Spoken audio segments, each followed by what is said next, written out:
بسم الله الرحمن الرحيم. السلام عليكم ورحمة الله وبركاته. إن الحمد لله نحمده ونستعينه ونستغفره ونستهديه ونعوذ بالله من شرور أنفسنا وسيئات أعمالنا.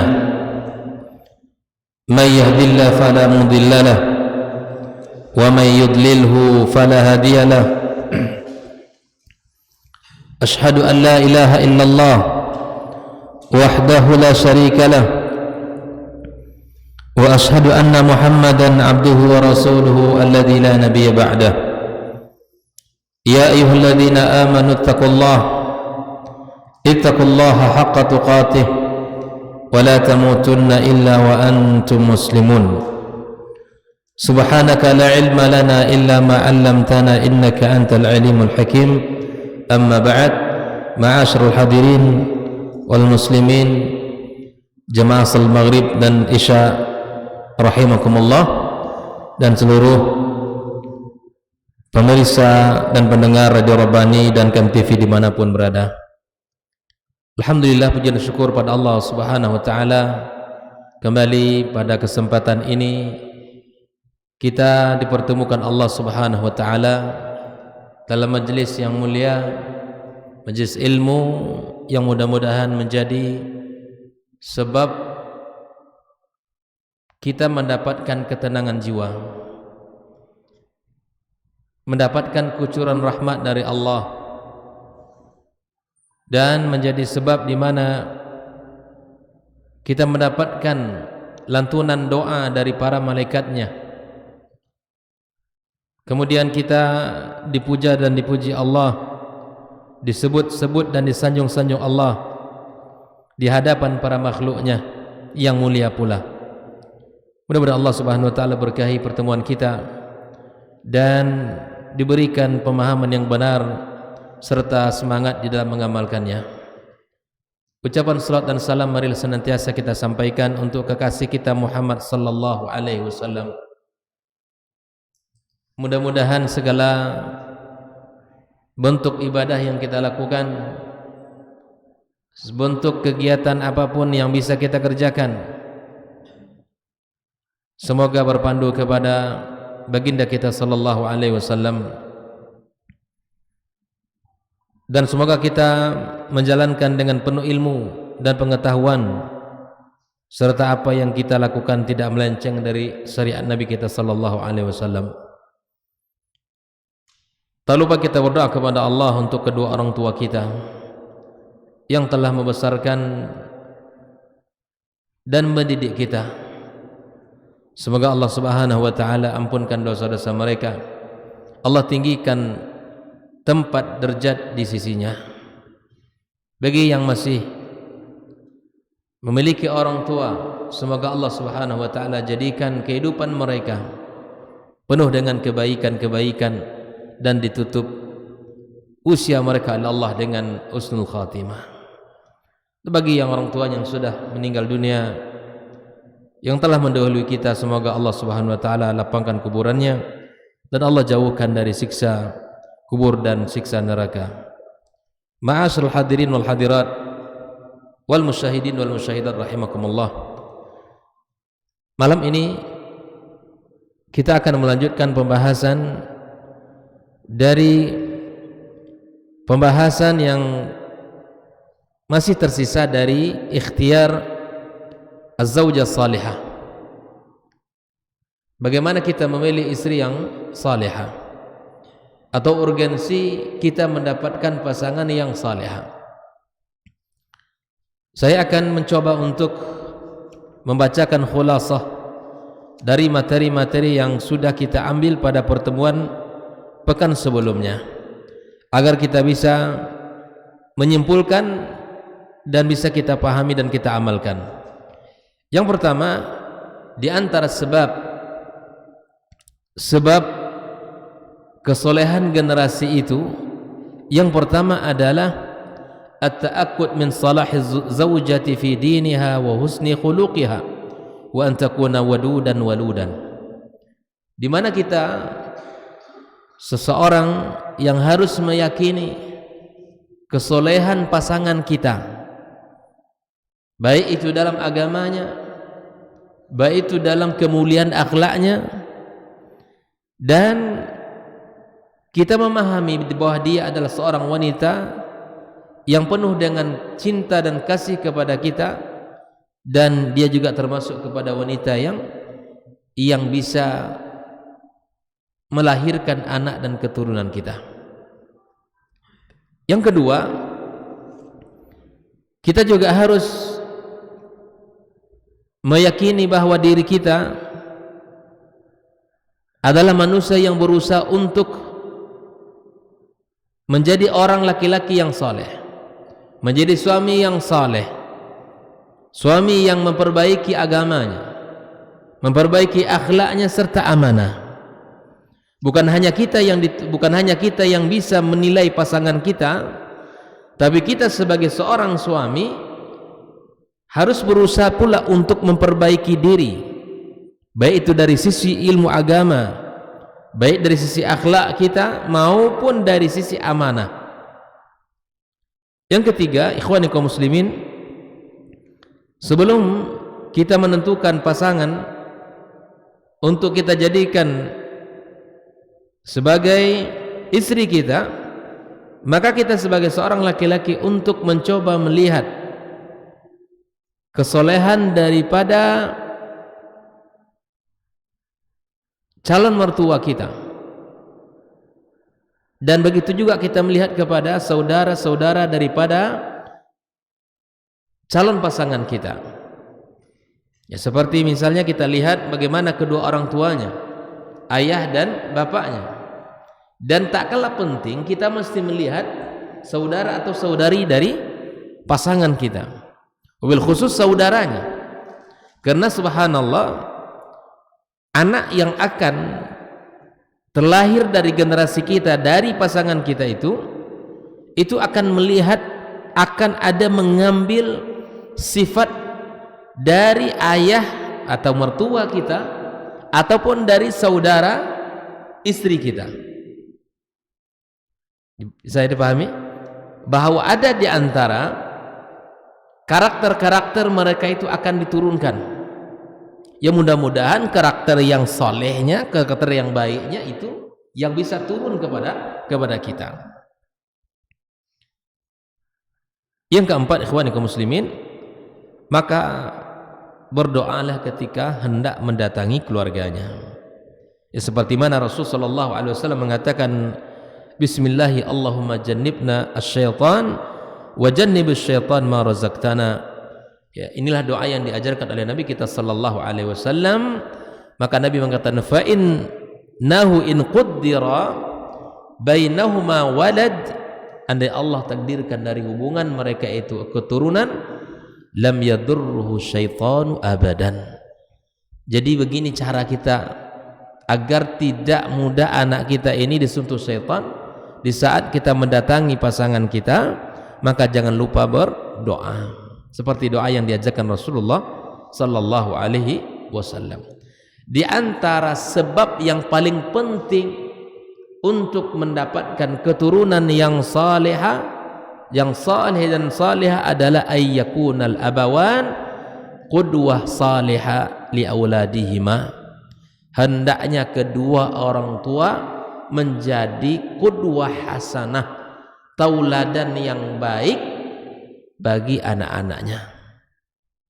Jangan kita berharap tauladan itu diberikan oleh gurunya di sekolahnya, tapi teladan pertama yang harus mencontohkan adalah orang tua. Sebagai contoh, salat berjamaah saja misalnya, kita menyuruh anak kita salat misalnya, ya kita menyuruh mereka salat. Nah, kita sendiri sebagai orang tua harus mencontohkan. Kita memang mendirikan ibadah salat. Jangan sampai ya kita hanya menyuruh, tapi kemudian anak kita tidak, ya, kemudian kita tidak mencontohkan kepada anak-anak kita seperti itu. Ikhwani kaum muslimin rahimakumullah. Dalam bab misalnya mengaji, jazakallahu khair. Mengaji misalnya membaca Al-Qur'an, tilawat Al-Qur'an, Kita keluar-keluar menyuruh anak kita untuk membaca Al-Quran, tapi kemudian tidak ada contoh dari kita. Makanya subhanallah, tunjukkan di rumah kita itu kita bolak-balik Quran itu. Kita baca, bagaimana mungkin anak itu akan mudah menerima nasihat sementara orang tuanya tidak mencontohkan apa yang dinasihatinya. Nah, inilah 5 sebab di mana akan kita dapatkan anak-anak kita, anak-anak yang saleh dan saleh, insyaallah. Masuk kita pembahasan baru malam ini, yaitu pembahasan yang ketiga tentang akikah. Tentang akikah. Pertama adalah akikah yang dimaksud di dalam syariat Islam adalah secara bahasa adalah al-aq, asyaqqu wal qat. Kita memotong. Wa qila lidzabihati aqiqah. Dan akikah secara istilah syar'i adalah asyad allati tuzbahu 'anil mawdud fil yaumis sabi' min wiladatihi inda halqi sya'ri, yaitu kambing yang kita potong atau domba yang kita potong di saat kelahiran anak kita di hari ke-7. Ya, akikah itu dipotong pada hari ke-7 dari lahirnya anak kita, dan di saat kita memotong rambutnya. Wahia, akikah maksudnya min hukukil walad alal walid, di hak anak untuk kita berikan akikahnya. Kalau kita bertanya apa saja hak anak, di antara hak anak kita di saat lahir adalah mengakikahkan anak kita. Al-Imam Ibn Qudamah mengatakan al-aqiqatu az-zabihatu allati tuzbah anil mawdud.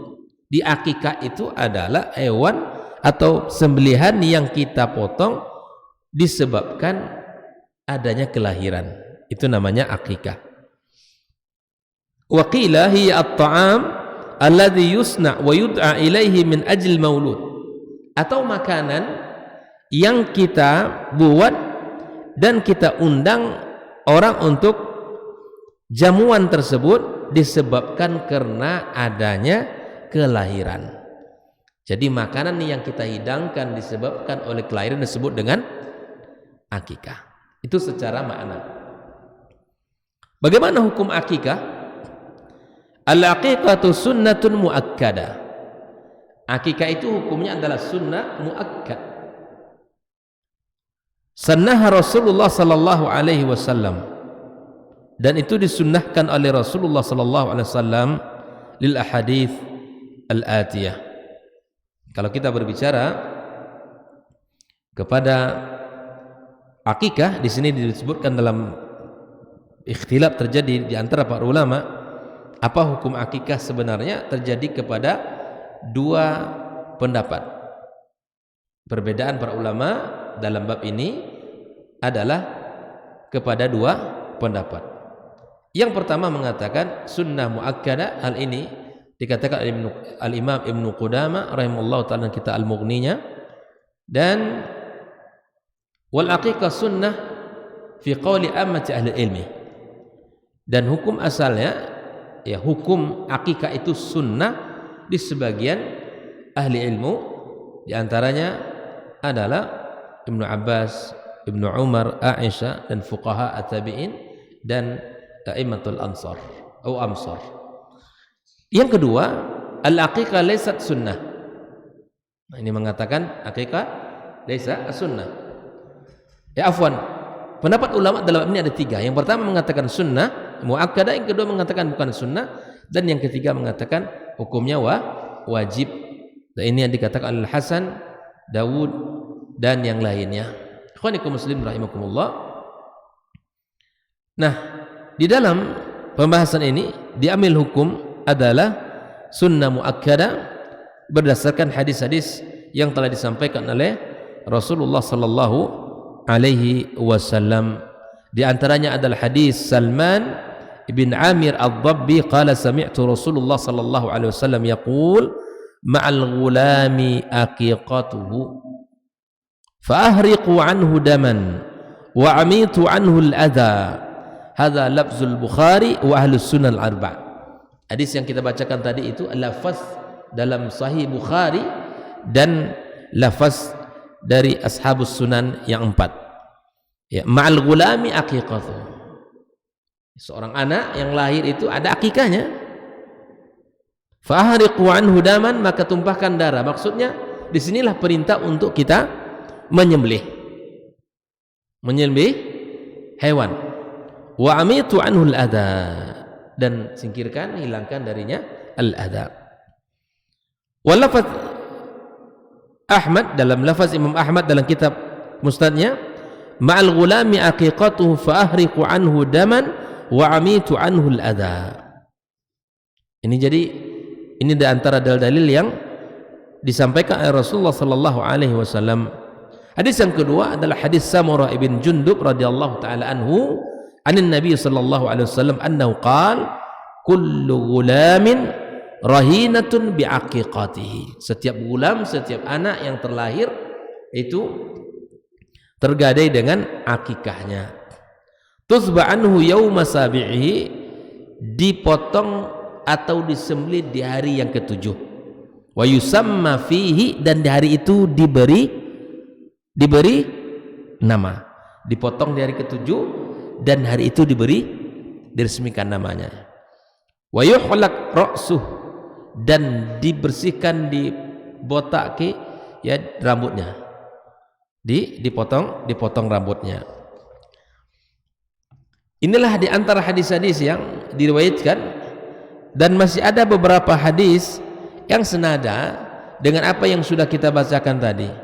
Namun untuk al-faidah barangkali kita cukupkan beberapa hadis saja, sehingga semua hadis-hadis yang telah disampaikan oleh Rasulullah sallallahu alaihi wasallam tentang akikah itu ada di dalam kitab ini. Lebih kurang disebutkan sekitar 4 hadis, seperti hadis yang dikatakan oleh Nabi SAW, anil ghulami syatan mukafiatani wa anil jariyati syat.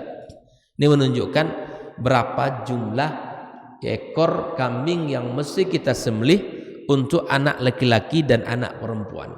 Anak laki-laki dalam hadis Aisyah ini disebutkan 2, dan untuk anak perempuan cukup 1. Ini dalam hadis Nabi SAW, ya, dari hadis Aisyah radhiyallahu taala anha.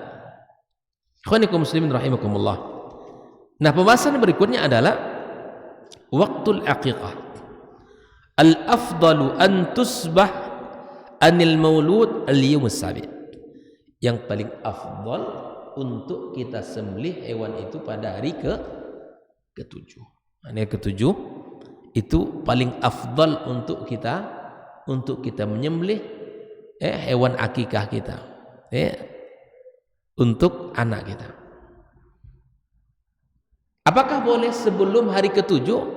Wa idzubihat qabla dzalika ba'da al-wilada fala ba'sa bih.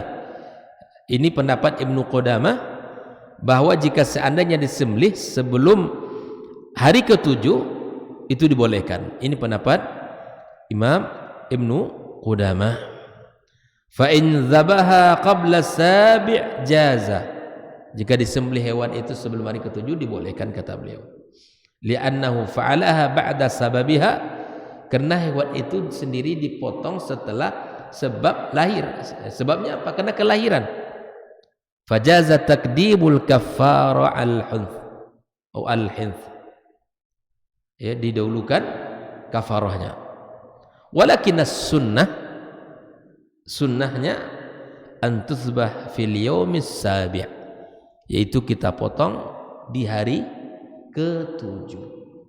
Ini teman-teman yang sedang menunggu buah hati lahir, ingat-ingat itu. Sedang menunggu hari-hari lahirnya dari anak-anaknya, maka ingat di hari ke-7 itu. Semoga Allah berikan taufik untuk bisa menyembelihnya. Ya, menyembelihnya. Baik. Kita lanjutkan. Pembahasan yang keempat adalah ma hiya miqdaru ma yudhbah fihi al-aqiqah. Ini sudah kita bahas, sampaikan tadi dalam hadis sebelumnya. Berapa takaran atau ukurannya? As-sunnah ayyudhbahanil ghulami syatan. Sunnahnya kita sembelih 2 ekor kambing untuk 1 anak laki-laki. Wa anil jariyati syah, anak perempuan 1 ekor. Ini hadisnya sangat banyak ya. Di antaranya lafaz hadis Aisyah tadi yang sudah kita bacakan, dari hadis ya anil ghulami syatan wa anil jariyati syat. Nah, kemudian ada hadis yang kedua dari Ibnu Umar radhiyallahu taala anhuma, wa fihi man ahab ay yunsaka an waladihi falyansuk anil ghulami syatani mukafaatan wa anil jariyati syatun. Ini menunjukkan tegas bahasanya langsung dari Nabi, 2 ekor untuk laki-laki dan 1 ekor untuk anak perempuan. Hadis yang berikutnya Ibnu Abbas radhiyallahu taala anhu qala aqqa Rasulullah sallallahu alaihi wasallam al-Hasan wal Husain bi kabsyaini 2 kabsyah, 2 ekor. Nah, ini Nabi langsung mempraktikkan. Hadis yang kelima, hadis Asma binti Yazid dari Nabi sallallahu alaihi wasallam, Nabi bersabda anil ghulami syatani mukafaatani wa anil jariyati syat. Nah, inilah di antara pendapat hadis-hadis yang menguatkan bahwa jumlah dari hewan yang akan kita potong. Namun Syekh bin Baz rahimahullah taala mengatakan as-sunnatu fil aqiqati syatani anil ghulam wa syatun anil jariyah. Walakin kata beliau, la haraja ay yazida idza kana indahu duyufun katsirun wa la yakfihim. Bagaimana caranya kalau seandainya kalau 2 ekor dipotong tidak cukup untuk tamu yang datang? Bolehkah kita memotong lebih? Beliau mengatakan wala haraj, tidak masalah kalau dia memotong lebih jika seandainya dia memiliki tamu dan tamunya sangat banyak dan tidak cukup apa yang ada. Makanya biasanya teman-teman kan kalau akikah kan ada tambahan yang lain enggak? Nah, ditambah dengan yang lain, itu dibolehkan, nggak ada masalah. Tamu kita banyak misalnya, sahabat-sahabat ngaji semua datang, senang diundang, mendapatkan doa kita kan, makanya undang orang makan, karena subhanallah mereka akan mendoakan anak kita dan keluarga kita semuanya. Di situ hikmahnya. Kalau seandainya tamu kita banyak dan apa yang kita hidangkan dari hewan yang kita sembelih tidak cukup, boleh kita tambah. Wal aqiqatu amruha wasi', dalam bab akikah ini perkara sangat luas, lapang sekali. Sawaun wazza'aha ala ikhwani au aqala ba'dan wa uhdiya ba'dan. Ya, sama saja kalau seandainya dia dibagikan kepada saudara-saudaranya atau dimakan sebagian atau dihadiahkan. Auda 'alaiha ikhwanahu, atau dia panggil saudaranya untuk makan. Was sunnah mithlul udhiyah, sunnahnya ya daging akikah itu seperti daging yang kita sembelih di saat ibadah Idul Adha. Ya. Wa izalatu sya'ri ra'si bil halq khas bil ghulam. Nah, ikhwani kaum muslimin rahimakumullah. Jadi ukuran atau jumlahnya adalah 2 ekor untuk laki-laki, 1 ekor untuk perempuan. Kemudian berapakah usia? Nah, berapakah usia hewan yang kita sembelih itu? Al-Imam Ibnu Qayyim rahimahullah taala mengatakan, man wulida lahu waladun fa ahabba yunsak anhu falyansuk. Dari hadis ini diistimbatkan oleh para ulama kita, fastammat rahimahullah taala anna hadzal hadits dalilun ala annahu innama yujzi fil aqiqati ma yujzi fin nusuk. Jadi kalau ingin mengakikahkan anak kita, maka hewan yang akan kita sembelih itu adalah hewan yang kita sembelih untuk ibadah korban. Berapa tahun? 2 tahun. Nah, itulah. Dan kita harus pastikan itu ya. Karena banyak sekali hari ini Masya Allah asal besar badannya dijual untuk akikah atau untuk korban. Kita pastikan kalau ada di antara ikhwah yang usahanya itu, jadilah pedagang yang amanah, jujur dalam menyampaikan. Jangan gara-gara hanya ingin mendapat untung lalu kemudian kita rugi di akhirat. Untung di dunia sangat sedikit, ruginya sengsaranya lama di akhirat. Kepada saudara-saudara kami dimanapun berada yang usahanya adalah dagang kambing, sapi, kerbau untuk atau untuk ibadah kurban, maka jujurlah di dalam menentukan usianya. Jujurlah kita di dalam menjual hewan-hewan tersebut. Jangan sampai kita membohongi kaum muslimin. Jangan sampai kita menipu mereka. Karena sesungguhnya apa yang kita lakukan itu bukan hanya sekedar apa yang kita nikmati di dunia. Makanya subhanallah, begitulah Umar mengatakan di zaman dia, bahwa ketika orang-orang yang berhak masuk pasar itu adalah orang-orang yang berilmu. Orang-orang yang berilmu, orang-orang yang punya ilmu tidak boleh berdagang. Karena apa? Karena nanti banyak hal yang dilakukan menyelisih syariat. Maka berilmulah kita. Ada di antara kita nih, pada ikhwah semua ini pedagang misalnya, belajarlah fikih muamalah. Berusahalah membaca buku-buku, bertanya kepada para asatiz, ya, mengikuti kajian tentang fikih muamalah agar kita bisa menjalani usaha kita dengan baik. Karena kalau tidak, masalah rezeki ini berat. Kalau tidak disikapi dengan iman, itu masalah. Karena bisa jadi usaha dagangnya sama, tetapi penghasilannya bisa jadi berbeda. Kalau tidak kita kembalikan kepada Allah, itu akan timbul hasad dan dengki, dan itu membuat terjadi perpecahan. Makanya orang-orang yang berdagang hendaklah belajar ilmu fikih muamalah agar tidak salah di dalam berdagang. Maka di sini himbauan kepada saudara-saudara kami kaum muslimin, kaum muslimat, para pedagang hewan ternak untuk akikah maupun untuk korban, maka jujurlah di dalam menjual. Kalau sudah sampai usia 2 tahun, katakan sampai. Kalau belum, katakan belum. Walaupun ya keuntungan sudah di depan mata ini. Kalau terjual 1 ekor kambing ini untungnya sekian.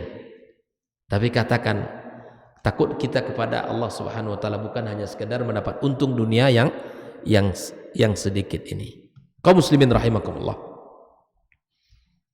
Maka usia yang bisa kita potong adalah usia hewan yang bisa dipotong untuk ibadah kurban, yaitu 2 tahun. Kemudian di antara pembahasan ini adalah tentang tasmiyatul maulud fil yaumis sabi' min wiladati, penamaan atau pemberian nama anak di hari ke-7.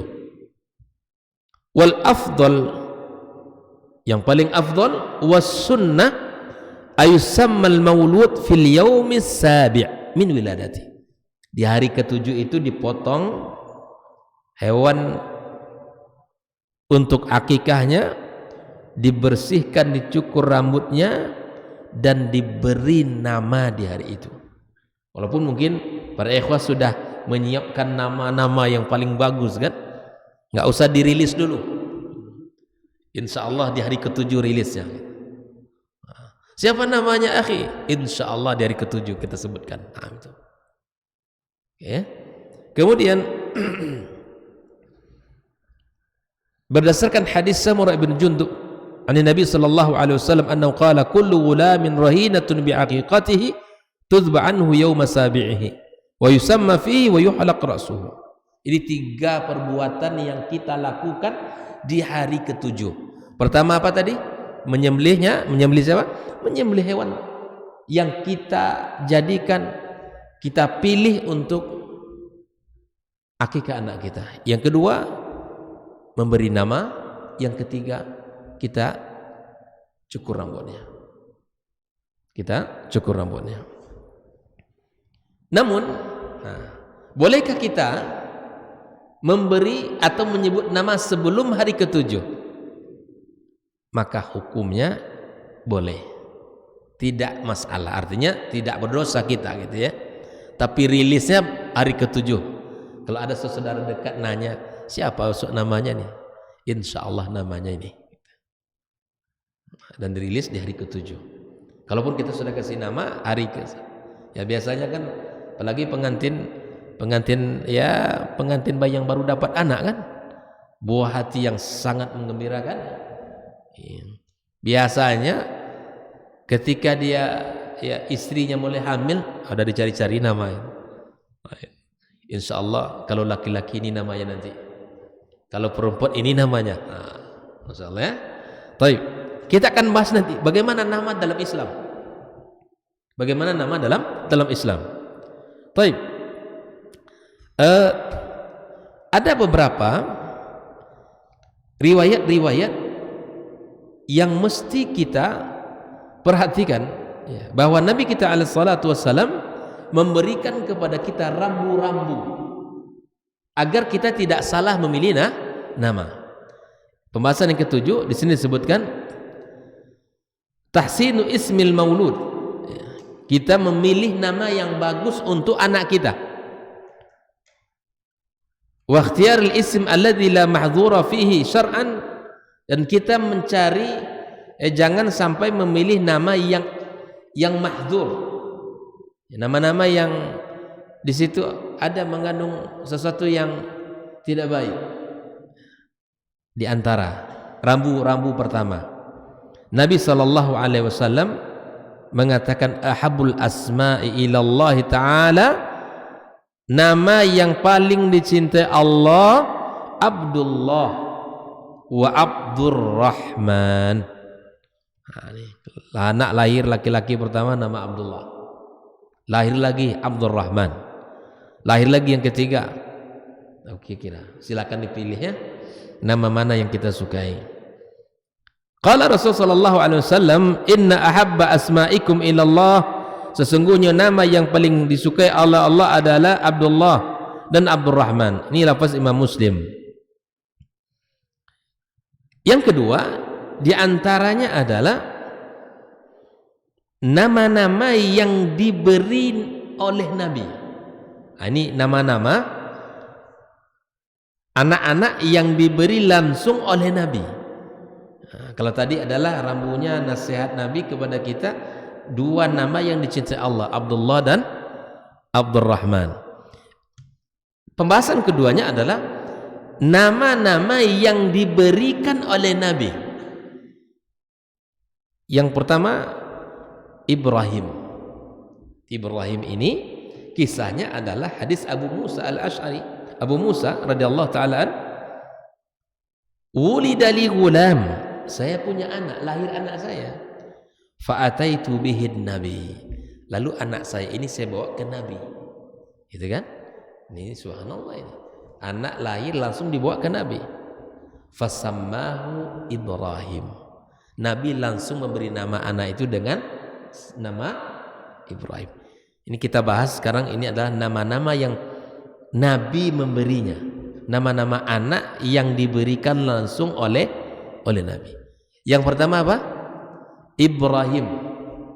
Dikisahkan ya, Abu Musa datang kepada Rasulullah membawa anaknya baru lahir. Maka Nabi SAW memberikan nama Ibrahim.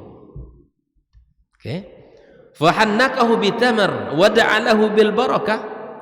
Nabi mentahniknya dengan tamar. Pernah mentahnik anak? Ya. Tahnik itu begini ya. Kurma yang kita ambil, kurma yang lembut itu, kemudian kita lembutkan di tangan kita, kemudian kita tempelkan ke langit-langit gitu ya.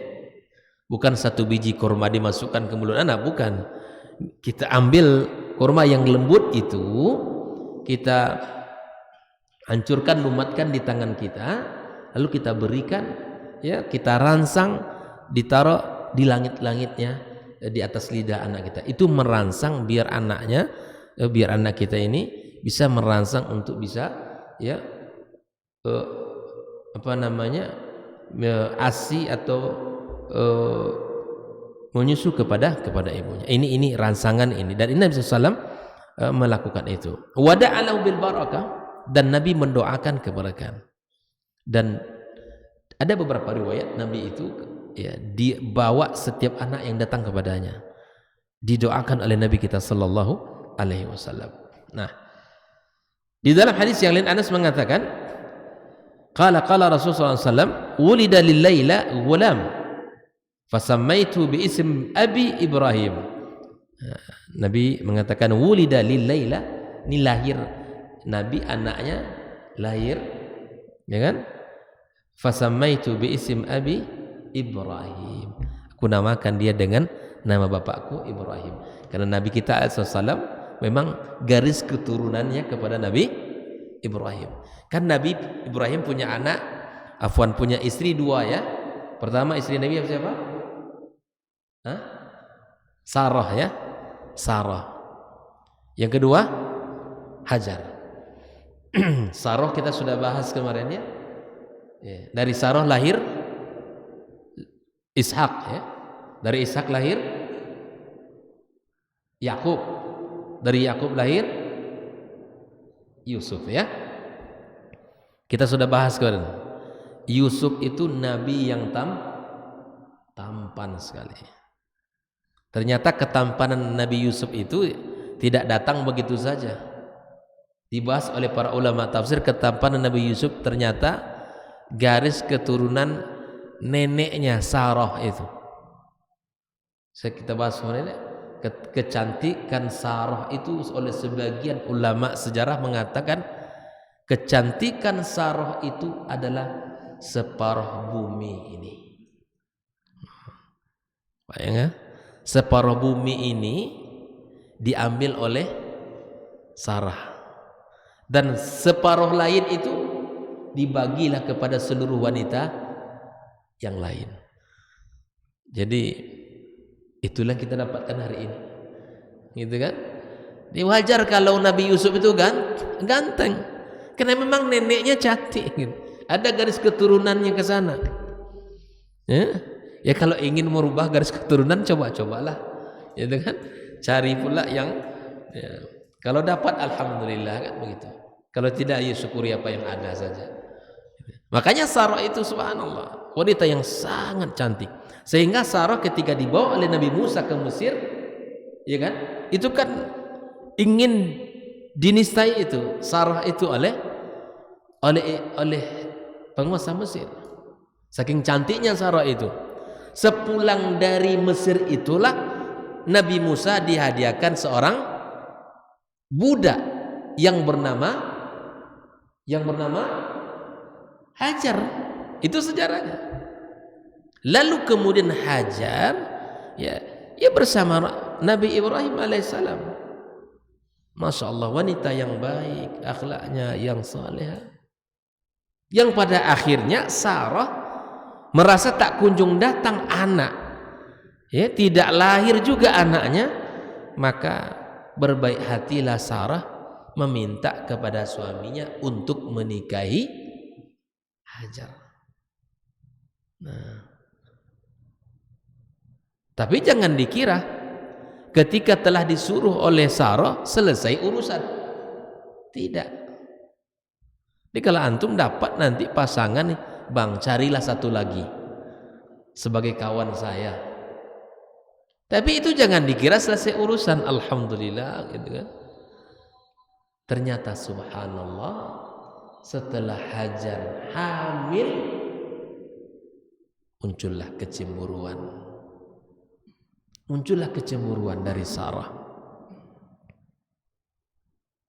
Muncullah kecemburuan. Nah, pada akhirnya lahirlah kemudian Ismail, Dan pada akhirnya Allah Subhanahu wa taala memerintahkan Nabi Ibrahim untuk berangkat ke kota Makkah Al-Mukarramah, meninggalkan Hajar dan Ismail di sana, yang sudah kita bahas pada pertemuan perdana ya, tentang kisah bagaimana Nabi Ibrahim mendidik anaknya. Ibrahim kembali pulang ke Palestina, Hajar dan Ismail tinggal di Mekah. Manasik yang ada hari ini baik haji, sa'i ya, itu dari Safa dan Marwah, itu kan subhanallah. Disitulah Hajar lari dari Safa Marwah, Marwah ke Safa, mencari air agar bisa anaknya minum, melihat ke atas bukit, mudah-mudahan ada kafilah yang datang bisa minta tolong, tapi kemudian ternyata ya tidak ada kafilah yang datang. Allah berikan ilham kepada Nabi Ismail untuk mengetakkan kakinya, lalu keluarlah Zam-Zam. Sudah azan? Baik. Ikhwani kaum muslimin rahimakumullah. Dari Ismail alaihissalam itulah garis keturunan Nabi kita Muhammad sallallahu alaihi wasallam. Maka dikatakan wulidal laila ghulam fasammaitu bi ismi abi Ibrahim. Ikhwani kaum muslimin. Hadis yang berikutnya adalah Abdullah. Ya. Nama yang kedua yang diberi nama oleh Nabi, yang pertama siapa tadi? Ibrahim. Yang kedua adalah Abdullah.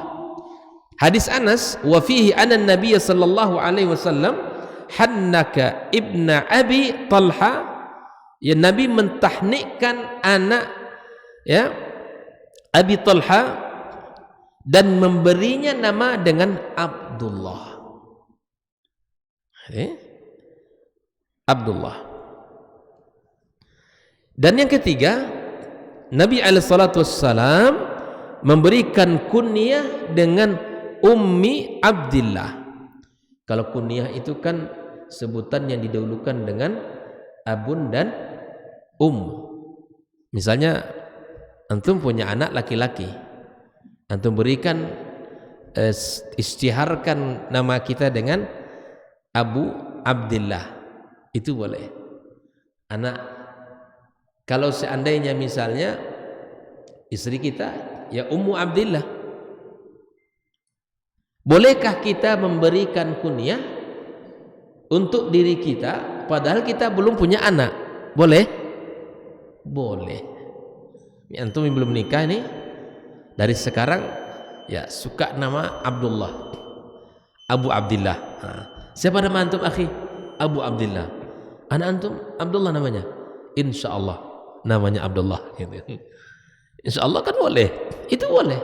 Boleh kita memberi kunyah walaupun kita belum punya anak. Itu boleh. Jadi istiharkan nama kita, nama seorang wanita misalnya Abdullah. Baik. Kita bacakan dari sini dulu ya. Fa an Aisyah radhiyallahu taala anha qalat qultu ya Rasulullah kullu sawahibi lahunna kuna. Ini Aisyah berkata, kemudian dia berkata kepada Rasulullah, ya Rasulullah, seluruh sahabat-sahabatku punya kunyah. Qala faqtani bi ibnika Abdillah ibn Zubair, yakni ibn ukhtiha. Hendaklah kamu memiliki kunyah dengan anak Abdullah ibn Zubair, yakni anak saudarinya. Fakanat tukanna Ummu Abdillah. Ummu Abdillah. Boleh ya. Jadi boleh, para akhwat juga boleh berkunyah dengan mengucapkan Ummu siapa? Ya Ummu fulan walaupun belum punya anak. Baik. Wa yu'ayyiduhu hadits Al-Barra' ibn Azib 'an Nabi sallallahu alaihi wasallam qala al-khala bimanzilatil Karena boleh kita untuk menyebutkan, karena bibi itu kedudukannya seperti ibu kita.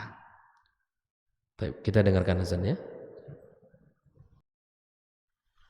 Orang yang keluar dari rumahnya menuju rumah Allah untuk menuntut ilmu syar'i, maka sungguh dia sedang berjalan di jalan ilmu, dan itu akan memudahkannya untuk menuju surga Allah Subhanahu wa taala. Man salaka tariqan yatlubu fihi ilman salakallahu bihi tariqan min turuqil jannah Barang siapa yang menempuh sebuah jalan yang ditempuhnya adalah jalan menuntut ilmu, maka Allah akan mudahkan jalannya untuk menuju surga Allah Subhanahu wa taala. Orang yang berangkat ke masjid untuk menuntut ilmu syar'i dianggap sebagai jihad fi sabilillah. Nabi alaihi salatu wassalam bersabda, "Man dakhala masjidana hadza," barang siapa yang memasuki masjid kami ini, yakni Masjid Nabawi, liyata'allama khairan, untuk belajar atau mempelajari kebaikan, au yu'allimuhu, atau dia mengajarkan kebaikan, kal mujahidi fi sabilillah, adalah seperti orang yang berjihad di jalan Allah. Mudah-mudahan kehadiran kita di rumah Allah yang mulia ini, tujuan kita hanya satu, untuk mencari ridha Allah tabaraka wa ta'ala. Mudah-mudahan ilmu yang kita pelajari, ilmu yang memberikan keberkahan, yang menerangkan jalan kita dan senantiasa menjaga kita di jalan Allah Subhanahu wa taala.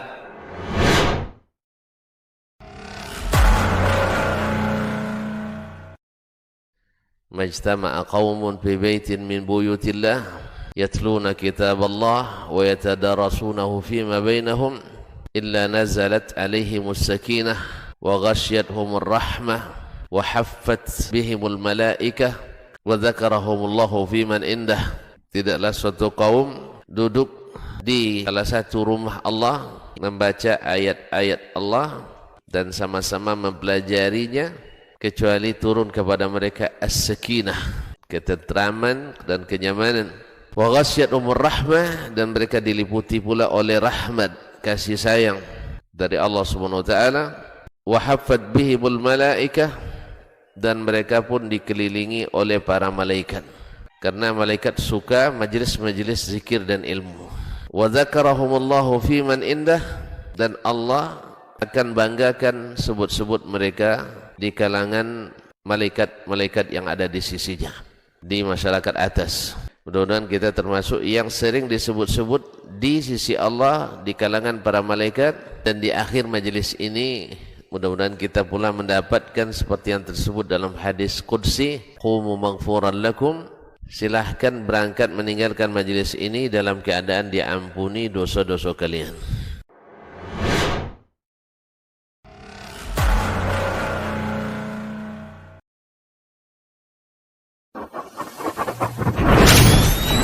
Robbani, merajut ilmu dan peradaban.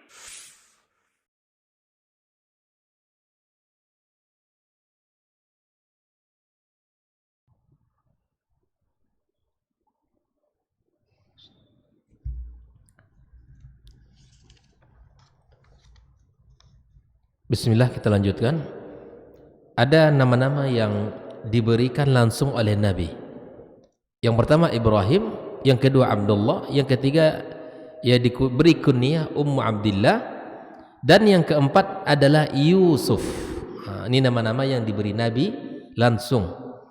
An Yusuf ibn Abdillah ibn Salam qal sammani Rasulullah sallallahu alaihi wasallam Yusuf. Langsung dia menceritakan, saya diberi nama langsung oleh Nabi sallallahu alaihi wasallam. Waq'adani ala hijrihi wa masaha ala ra'si. Dia mendudukkan aku di pangkuannya dan mengusap kepalaku. Di Nabi itu subhanallah ya, suka mendudukkan anak. Tidak satu riwayat itu yang menceritakan Nabi mengusap kepala anak, Nabi yang mendudukkan di tempatnya. Itu sangat banyak kita dapatkan dari Nabi kita sallallahu alaihi wasallam, betapa Nabi itu sangat dekat dan sangat penyayang kepada anak. Inilah 4 nama. Lalu kemudian ada nama-nama yang diganti oleh Nabi, gitu ya, nama-nama yang diganti. Makanya nama ini kenapa dibahas oleh para ulama di dalam Islam? Karena nama itu bukan sekedar nama. Di dalam Islam nama itu adalah doa. Setiap kita mencoba untuk memilih nama yang baik, karena harapan orang tua itu ada pada nama dia. Kan masing-masing kita memilih nama anak itu ada harapan. Pada nama yang baik itu kita berikan, semoga nilai-nilai yang ada pada nama itu, bahkan mungkin nama-nama daripada nama sahabat Nabi SAW, katakan namanya Umar, kita kasih nama anak kita Umar, berharap nanti ada pada diri anak kita itu sifat-sifat daripada Umar bin Khattab radhiyallahu ta'ala. Seorang laki-laki yang kuat, laki-laki yang tegas, laki-laki yang kokoh, ya, laki-laki yang pemberani dan seterusnya. Inilah nama. Ini bukan sekedar pemberian nama. Apalah arti sebuah nama? Ini salah dalam Islam. Apalah arti sebuah nama? Ini salah. Ini konsep salah ini. Dalam Islam memiliki makna yang sangat dalam. Nama itu. Makanya persiapkan nama anak kita baik-baik. Nah, ternyata Nabi SAW saking pentingnya nama ini mengganti nama-nama sebagian sahabat Nabi. Jadi ketika disebut siapa nama kamu, disebutkan ini diganti Nabi. Taib. Kita lihat. Yang pertama, nama yang diganti Nabi Barrah. Ba, ra dan ta tamarbutah. Barrah. Sebetulnya baik nama ini Barrah. Abrar. Ya, diddul fajir. Diganti oleh Nabi dengan nama Zainab. Zainab, ya. Abu Hurairah meriwayatkan anna Zainab binti Abi Salamah kana ismuha Barrah. Zainab binti Abi Salamah ini nama dulunya, nama asalnya adalah Barrah. Faqila dikatakan kepadanya tuzakki nafsah, dia mentazkiyah namanya, dirinya. Maka Nabi ganti namanya dengan Zainab. Barrah diganti dengan Zainab. Ada nama yang kedua diganti juga Nabi, nama yang lain Barrah juga namanya diganti oleh Nabi dengan Juwairiyah. Juwairiyah. Ada sahabat namanya Barrah, kemudian diganti oleh Nabi dengan Juwairiyah. Berdasarkan hadis Ibnu Abbas radhiyallahu taala anhuma qaal kanat Juwairiyah ismuha Barrah. Juwairiyah itu nama awalnya adalah Barrah. Fahawwala Rasulullah ismaha. Nabi mengganti namanya Juwairiyah. Wa kana yaqra ay yuqala kharaja min indi Barrah. Tidak suka disebut dengan seperti itu. Baik. Yang ketiga, Asiyah. Apa arti Asiyah? Bermaksiat, ya. Ain, alif, sad, ya, ta. Asi. Asi, laki-laki yang bermaksiat. Asiyah, perempuan yang bermaksiat. Namanya Asiyah. Diganti oleh Nabi dengan Jamilah. Artinya Jamilah. Artinya apa? Cantik, gitu ya. Hadis Ibnu Umar radhiyallahu taala anhu anna Rasulullah SAW ghayyara isma Asiyah, mengganti nama Asiyah, wa qala anti Jamilah, kamu ini namanya Jamilah. Jadi ternyata masalah nama ini subhanallah Nabi sangat perhatian. Ya, sangat perhatian. Dalam riwayat yang lain, anna ibnatan li Umar kanat yuqalu laha Asiyah fasammaha Rasulullah Jamilah. Yang keempat, Abul Hakam. Abul Hakam, ada nama Abul Hakam, diganti kunyahnya oleh Nabi bi Abi Shuraih. Abi Shuraih, anak yang paling besarnya, ya, anak paling besarnya, dia mengkunyahkan dirinya Abul Hakam. Kata Nabi SAW, Innallahu wal Hakam. Dia yang berhak memakai nama Hakam itu adalah ya Allah.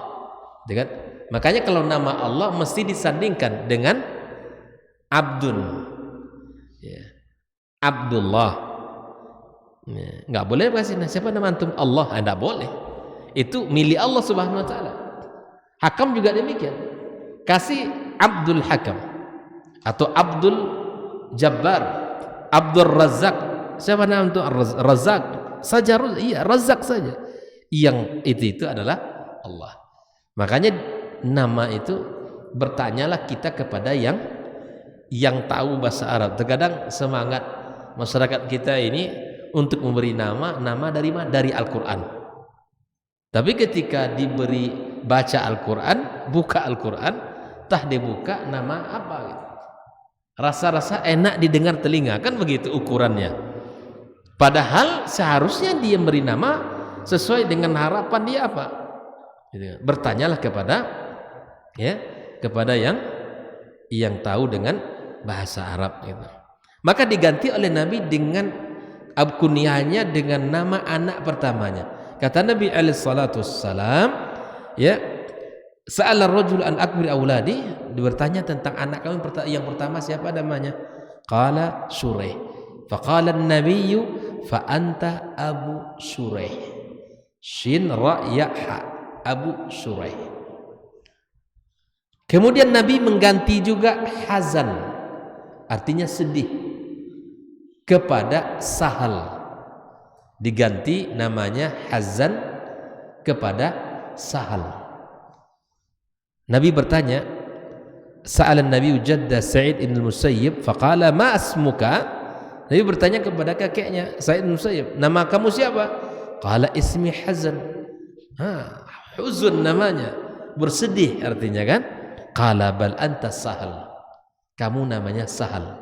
Diganti oleh Nabi. Sahlun sin ha lam, mudah. Gitu kan? Namanya Hazan, ya wajah bersedih terus kan. Jadi Nabi tidak suka dengan nama-nama yang seperti itu. Diganti langsung oleh Nabi SAW. Karena nama itu adalah doa kita, doa kebaikan untuk yang kita panggil. Kaum muslimin rahimakumullah. Kemudian ada juga Asram diganti dengan Zur'ah. Asram diganti dengan Zur'ah. Kemudian ada juga yang diganti oleh Nabi, fulan diganti kepada Munzir. Munzir. Ada nama Munzir sini? Diganti dengan Munzir. Ini diceritakan oleh Sahal, anan Nabi SAW sa'ala Aba Usaid an ismi waladihi. Nabi bertanya kepada Abu Usaid tentang nama anaknya. Faqala masmuhu, qala fulan. Namanya fulan. Kalau kita kan fulan itu sebutan untuk orang ketiga, fulan gitu kan. Namanya fulan dikasih nama oleh ayahnya. Faqala an-nabiyyu walakin asmihil Munzir. Beri nama dengan Munzir. Al-Munzir. Fasammahu yawma idzin al-Munzir. Artinya yang memberi peringat, gitu ya. Baik, ikhwanikum muslimin rahimakumullah.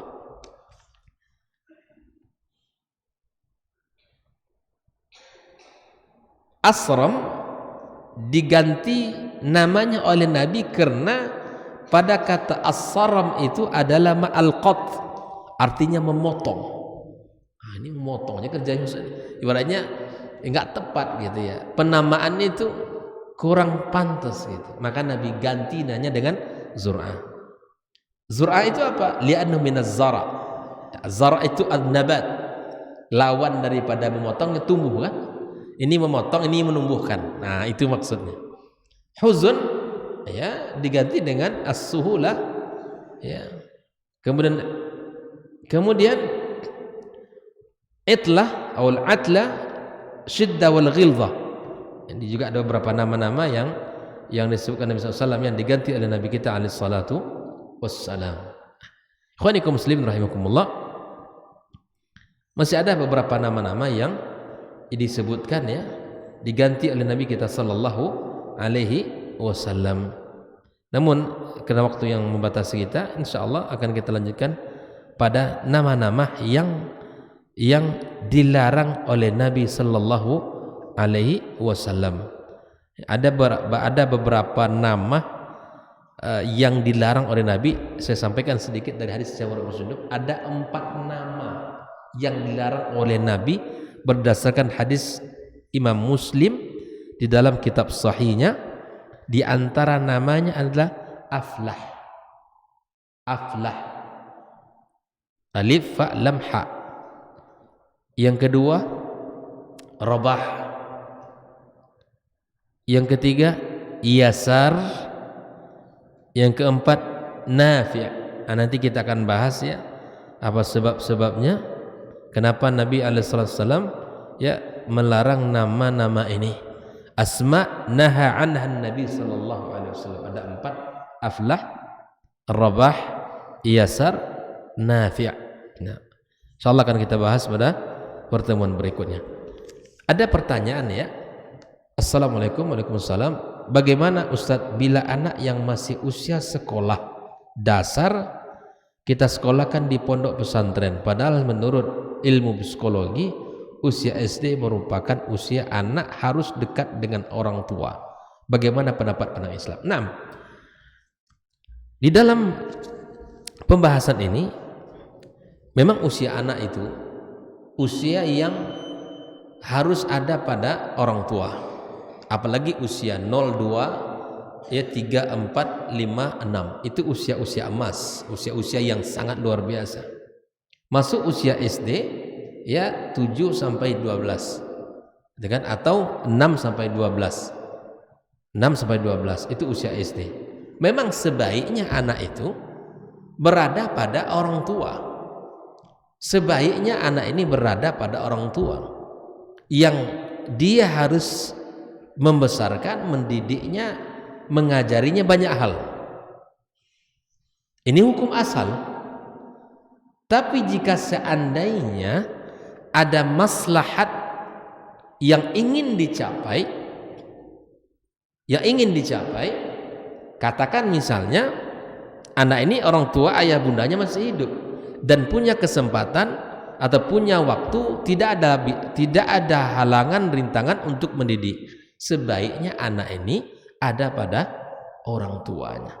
Karena usia-usia itu sangat dibutuhkan perhatian orang tua, sangat dibutuhkan kasih sayang orang tua, dan itu akan memberikan bekas pada anak. Pengaruhnya sangat luar biasa. Namun jika seandainya ada maslahat yang ingin dicapai, ya ingin misalnya anak ini kalau tidak dipisahkan dari lingkungan atau tidak masuk ke pesantren dalam artian bahwa dia belajar di sana, dan kalau di pesantren dia akan lebih bagus, kemudian di rumah akan lebih rusak, ada masalah-masalah tertentu, ini tidak masalah. Tapi itu semua harus dalam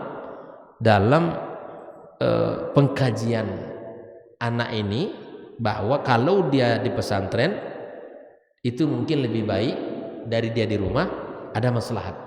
Tapi kalau seandainya masih sama maslahatnya, insya Allah orang tuanya punya waktu, apalagi ibunya punya waktu di rumah, untuk apa diletakkan atau dimasukkan ke pondok pesantren?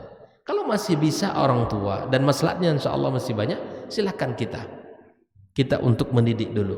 Saya ingatkan ya, anak itu tidak lama bersama kita ya. Paling lamanya ya dengan kita itu banyak waktunya di saat-saat sampai usia SD tamat. Kalau sudah SD tamat, masuk ke pesantren 6 tahun, sudah masuk lagi, setelah itu dia kuliah, sudah itu masuk dunia kerja, dunia pengabdian, habis itu dia menikah. Coba antum itu berapa tahun cuman anak itu dengan kita di rumah, ya sampai usia 12 tahun. Usia 12 tahun itu tidak lama, itu singkat. Makanya jangan dibiarkan usia-usia itu terlewatkan dari kita. Kalau bisa usahakan ya tetap bersama orang tua. Kalau tamat SD ya silahkan untuk dia melanjutkan. Terkadang memang anak itu kalau bersama kita dia lebih rusak. Tapi kemudian kalau seandainya dia bisa belajar di tempat yang lebih waktu lebih terkontrol, kemudian kebersamaan dengan ilmu lebih banyak, maka itu lebih baik untuk dimasukkan ke pesantren. Wallahu ta'ala alim shawab. Barakallahu fikum. Subhanakallahumma bihamdik, asyhadu an la ilaha illa anta astaghfiruka wa atubu ilaik. Wassalamualaikum warahmatullahi wabarakatuh.